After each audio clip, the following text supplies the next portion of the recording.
Hello there, everyone. Hope all is well with you on this new Monday morning. If you're joining for the very first time, welcome. My name is Patricia Hayes. I am an executive advisor, empowerment coach, and authentic networking strategist.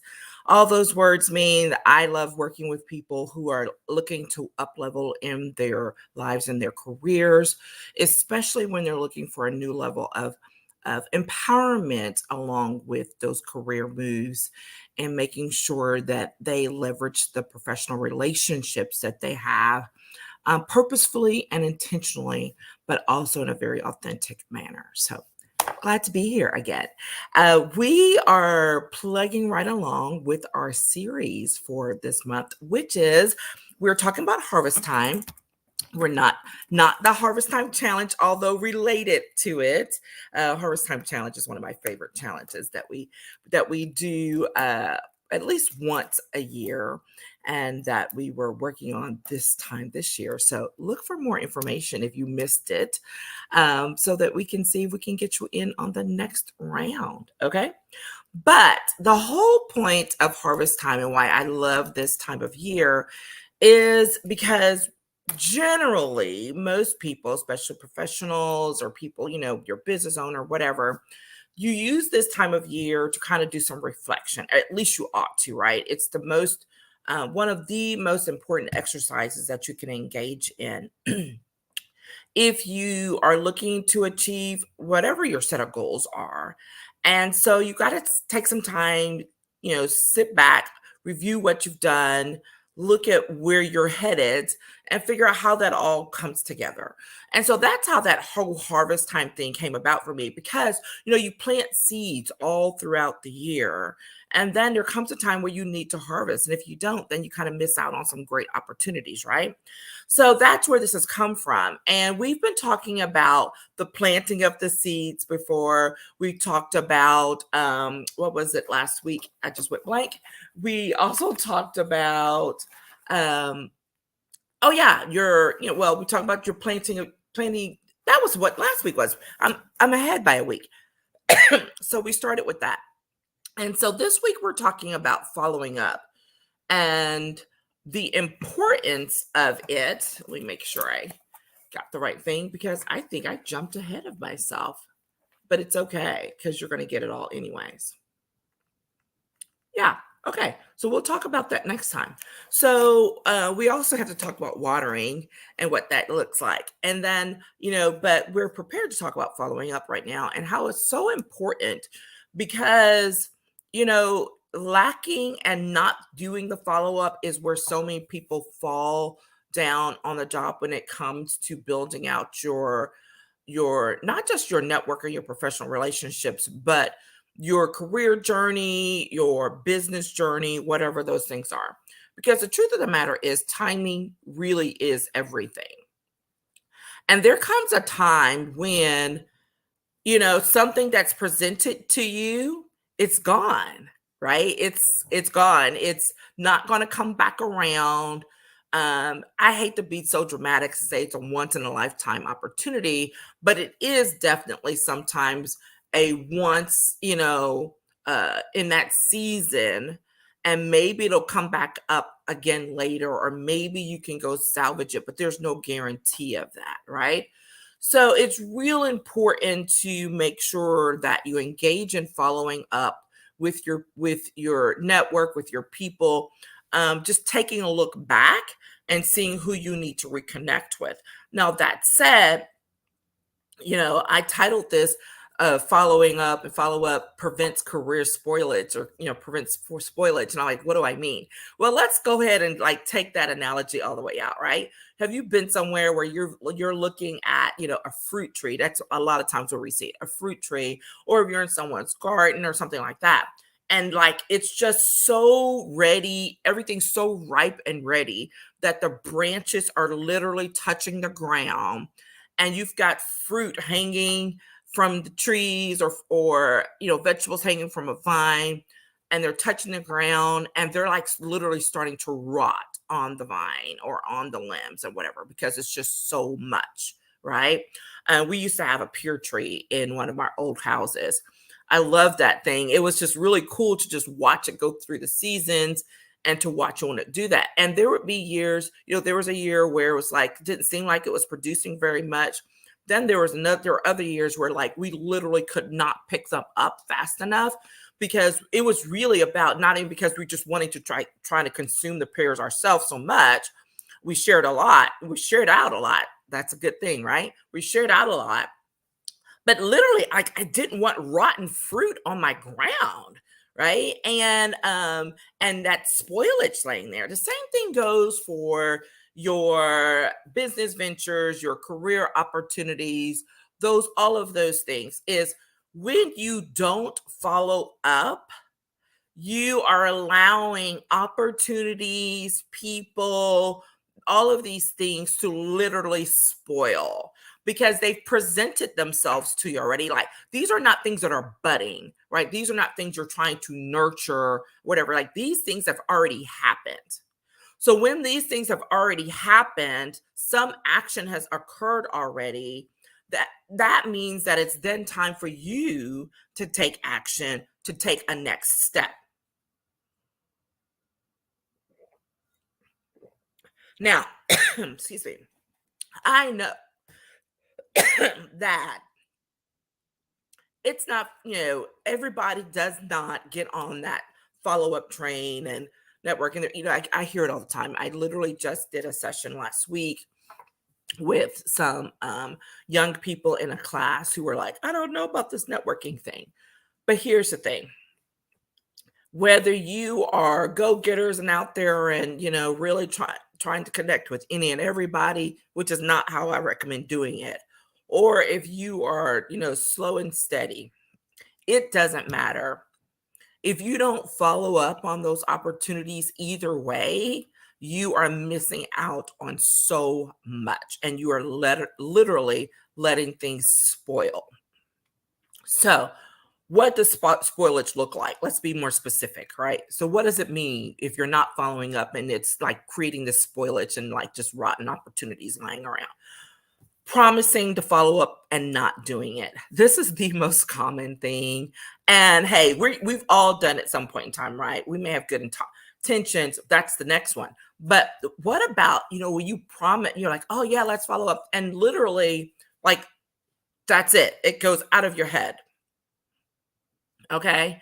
And when that happens, if that person, thing, whatever circles back around and you're like, oh, crud, it's like it's too late, right? The opportunity's passed. You have to acknowledge the fact that you didn't do something that you said.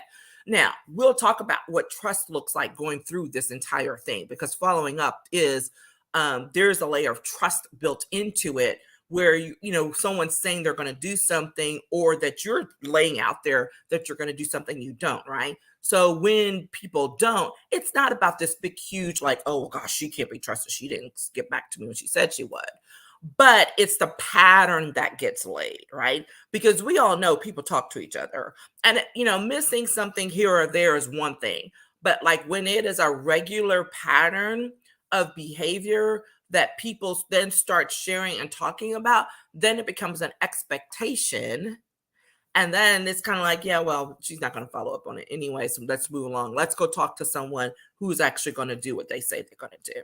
Okay. This is the reason why I tell people it's like you can be in the top 2, 3, 4, 5% because majority of people do not follow up.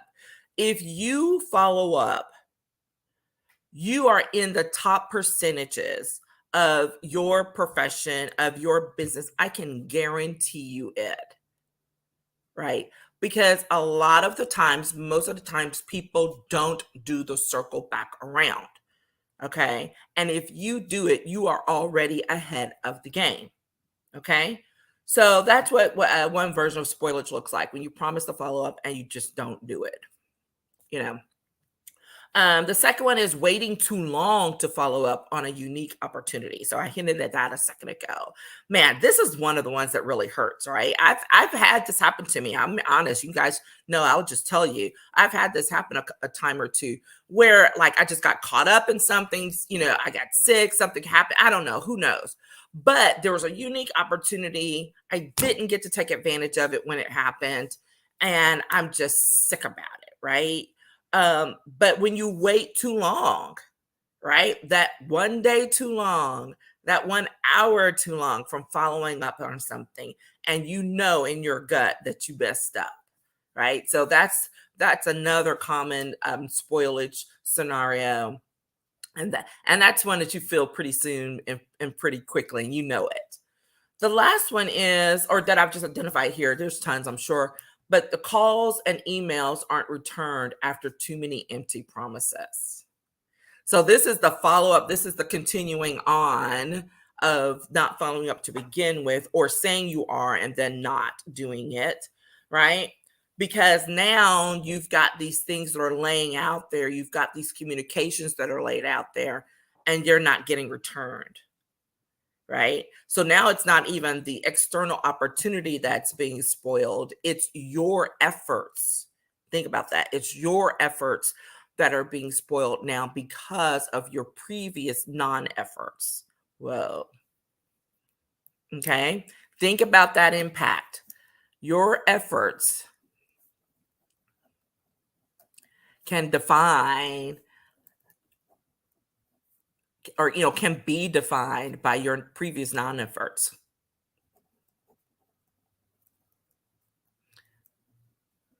And this is the thing that we really don't like to have happen, because we know when it hits, we know what has happened, right? So what does it mean? What does it look like to go ahead and say, okay, look, I know I am the worst at following up. It's not my strong suit. What can I do to make it better, to be more consistent? Because that's really what we're talking about here. No one's perfect, okay? No one's perfect. And we'll talk about that in a second. No one is perfect. Things happen. But it's about taking action when the time is right, when the time is appropriate, and even when it's not. And we'll come back to that. Okay. So one of the first things that's really, really key in following up so that you can prevent the spoilage that happens, it's just be specific, right? So instead of some generic, oh yeah, it would be great, let's get together for coffee, right? We all do this, but there's nothing specific to it, right? Hey, my schedule's real crazy right now. Let's get together for coffee. Let's look at December. Like, even that lays the groundwork for a different expectation than just saying, oh yeah, let's get together for coffee, and you never do it. There's nothing that indicates that it's a genuine desire to reconnect. Okay. The other thing that's related to this, when you start being specific, is that if possible, schedule the follow-up immediately, like right then and there. Those are always the best ones, right? If you're on the phone with someone, you're texting back and forth, sending messages or whatever, and you're like, gosh, you know what, we really need to get together. What can do it? And someone says, here's my link. I've had people do this. I've done it to people. It's like, here's my calendar link. Get on the calendar right now. Let's do this. Okay. Be immediate. So be specific and or do it immediately, right? Take the guessing off the table, because guess what? Even if you end up having to reschedule, you're rescheduling from something that's already been done. Like, you're already on each other's radar. You're not doing this just, on a whim, or like, oh my gosh, we forgot to do this. Okay. Use a system that works for you. This is different for everyone. I do not give a lot of specific recommendations because everybody does things differently. I am still a paper girl. I still keep a partial paper calendar. It's just that whole handwriting thing, but I also keep an electronic one. So it's a combination. I know people who still only use a full paper calendar. I know people who only use electronic. How you track those things, you have to use what works for you. But what I'm saying is, whatever your system is, or find one, create one, and use it for yourself. So, for example, what do I mean by that? So, for example, my hybrid method is, on paper, each month I have in there a list of names of people that I need to follow back up with, right? So let's say I've gone through and I've looked at last quarter or whatever, and I'm like, oh yeah, here are people that I need to follow back up with, that I've said I need to, because I literally need to do that right now, right? And then what I will do when I'm looking at that at the beginning of that month or that quarter, I will then go actively put those on my calendar. So that will say, it will go from this list of 10, and then let's say I take 2 or 3 names a week, put them on my electronic calendar that says, follow up with so-and-so this week. And then on my networking day, how this normally plays out, on my networking day, which is Wednesdays, I will go and I will send a message, I will make a call, I'll do whatever, something to reach out to them to say, hey, thinking about you, following up from our previous call, whatever. And let's see if we can get something on the books. It's literally that easy. It is absolutely that easy. And this time of year, you can use the excuse of, oh, it's November, nobody's trying to schedule to get together for stuff. Wrong. In the last 4 days, I've had 2 friends and colleagues who are like, oh my gosh, this timing is so crazy, but we really need to get back together. So let's schedule something for early December. There's a window. Take advantage of it. When everybody else is saying, oh, I can't because it's so crazy and busy, there's a window of opportunity before the holidays settle in, particularly in the US, where you can get some things on the books. And here's the thing. If you're doing that during the month of December, when everybody else is, running around having a grand old time, prepping for the holidays, there's nothing wrong with that. But if you take literally 20, 30 minutes out of your calendar a day and do some of this follow-up work, you will be ahead of the game come January. No doubt about it. I do it every year. I used to follow productivity coach named Darren Hardy. There were several programs and things that he did that I followed that I really liked. But one of the things he talked about was where everybody else, back when he was doing real estate, and everybody else was taking off in December because they're like, oh, things are slow, nobody's doing anything. But he would keep working. He would keep planting seeds and laying the ground. So when January came and he had all these appointments, people were like, where did that come from? How did you do that? He's like, hey, he knew his secret. He kept doing the things, and doing it doesn't have to be huge and labor intensive. That's that piece that people think, oh, it's so overwhelming. It's really not. We make things more complicated than they really are sometimes. I'm guilty. I acknowledge it. I've already done it probably 3 times this morning. But it's when we reel ourselves back in, get back on track and say, look, I've got 15 minutes here. Let me make a few phone calls. Let me send a couple of emails. That's all it takes. Because remember, if you follow me, I've talked about this before. It's setting up that flow. When you do that on a regular, consistent basis, so whether you lay out your efforts daily or weekly, monthly is pushing it, but it depends on if you do a really big push. You're setting up a flow of activities and contact with people that will continue. That's why you do it. That is why you do it. So that's what I'm recommending, is figure out what that looks like for you and do it. My last thing about it is, you got to remember to be human. I'm like, we are human, right? Life happens. Acknowledge it. Quit pretending like you are, Superman, Superwoman, whatever, and that none of this, things that are going on around affect you. You have to acknowledge it. I mean, hello. For me personally, I was sick for literally the entire month of September. Like, no questions asked, like legit sick. So, what do I do? I was like, there were things I had planned that I was trying to do. So I just kept things going quietly in the background. Most people didn't even know I was sick, but I just kept things going in the background. So when I couldn't show up physically in person or on camera, it was fine, because guess what? I could still do. I could still send a message. I could take 15 minutes and send some messages, right? It is the result of one of those things while I was sick that I had one of the most productive networking Wednesdays I'd had probably all year long, where I was just on a roll and I just reached out to a whole bunch of people in private messages and things like that.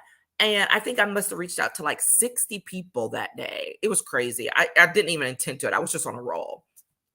And literally, because I started counting, half of those people responded within 24 to 48 hours. And then more of them responded within the next week. That's from one effort. So imagine if you sit down, get comfortable, and go look at what you've done all year long and the people you've come in contact with and the opportunities that have been presented to you. And you write those things down and you create a plan to reach out to them before the end of the year and do that follow up. Apologize if it's late. Like if you promised to reach out to someone 2 months ago and you didn't. For me, it would be like, I'm so sorry. This fall has been crazy. I was sick for 4 to 6 weeks, and I'm just wanting to let you know that I'm still here. I'm still wanting to reconnect. That's literally all it takes. People will respect that much more than just a cold ignoring of them. And then the next time you meet up, you're like, oh yeah, gosh, we were supposed to get together, weren't we? Okay, and so what are you going to do with that? Nothing. You've lost an opportunity. You've lost an opportunity to grow a relationship, to grow a connection that could feed into something else for you. Okay, so that's it. Following up prevents career spoilage, business spoilage, put whatever you want in it. But when you take action and you actually follow up on your people, on opportunities, on things that present themselves, there it can create this lovely pipeline that continues and builds and grows. And it's one of the most wonderful things I've ever seen. I love this. This is the part of it that I love, when I see things feed off of each other and continue as a result. Makes me super, super excited. When I see that happen for myself, when I see it happen for my clients, right? It makes me really happy when I see it happen for them. And I want to see it happen for you as well. So if you have any questions about that, let me know. If you want a little more detail or want to engage in the Harvest Time Challenge, I can send you the link. You can send me your email. Let me know that that's what you want to do, and I can send you the link so you can sign up for it. It's a pre-recorded video with some exercise and things like that, so that you can feel free to do it on your own time, but it will walk you through the steps of things to do, things to consider as you build out and continue to get yourself ready for the beginning of yet another new year. Okay, take care, everyone. Hope you have a fantastic day and week. Bye-bye.